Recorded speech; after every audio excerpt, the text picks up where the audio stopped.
Right, so we've seen 4 more Israeli hostages now rescued in this daytime operation. No doubt, Prime Minister Benjamin Netanyahu must be feeling some sort of relief given the recent domestic and political pressure that he's been exposed to ensure that these hostages are returned alive.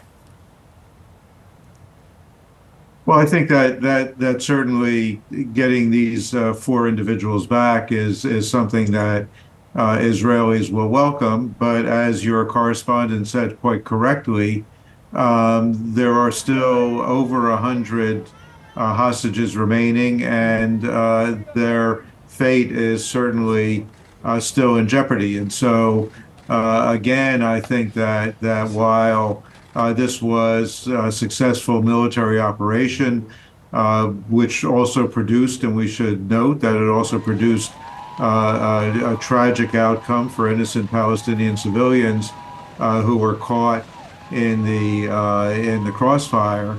Nevertheless, the path to releasing the remaining hostages, as well as hopefully to get beyond this conflict, is to go with the proposal that President Biden put on the table 8 days ago. I want to get to that point.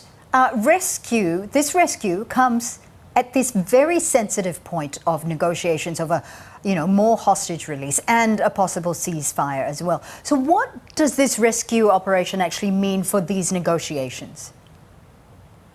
Well, it's a good question, and I know that that the negotiators, the U.S., Qatar, and Egypt, are trying to bring the sides together, or trying to get both sides to agree. There are issues that remain to be resolved. There are details that have to be worked out. The president only provided a framework. He didn't provide a detailed plan. And these are very complicated. We have Secretary Blinken on his way out to the region again, hopefully to push this forward. But I think that what we're hearing from the negotiators is that it is still well in the future before we get to a final agreement. Now, former IDF chief Benny Gantz is threatening to depart from the war cabinet, this emergency cabinet. Washington had considered him to be a moderate in the Netanyahu coalition.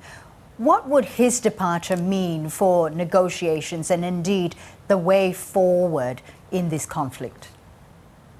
Well, I think that that most significantly, Benny Gantz's departure from the war cabinet would increase the domestic political risk to the Netanyahu government. Gantz and other Israeli leaders in the opposition have called for new elections.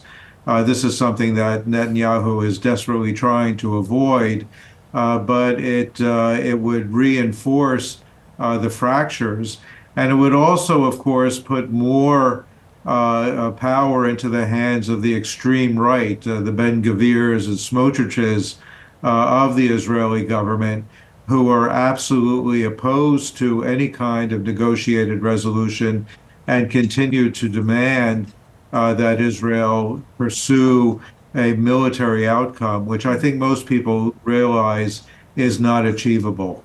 You mentioned Secretary of State Antony Blinken's upcoming trip to Israel.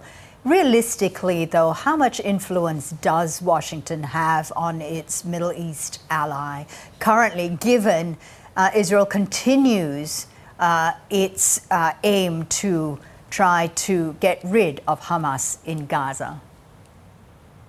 Well, I think that the one thing, and the one thing that the Israelis are counting on is that Hamas will not say yes in a clear and definitive way, and that gives the Israelis an excuse not to respond.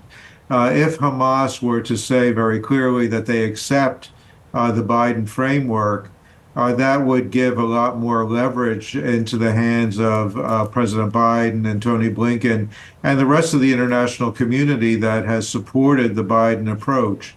But right now, as long as neither side is accepting the framework, it gives the Israelis a pass to insist that they have no option but to continue their military operations. And just coming back to this recent rescue of the 4 Israeli hostages, and keeping in mind that Hamas is considering the Biden framework, but does that mean that that Hamas is now perhaps at less of a or has less of a negotiating power with this rescue that has just taken place? Well, marginally perhaps, but the reality is that they continue to hold dozens or more than 100 other Israelis hostage. So I don't think that this materially affects Hamas's position, but it certainly suggests that the longer they go along with refusing to come to an agreement, the less leverage that they're going to have. But right now, I think that there's not a material change to their situation today. Senior Fellow Gerald Feierstein from the Middle East Institute, thank you so much for being with us this morning. Always a pleasure, Fawzia.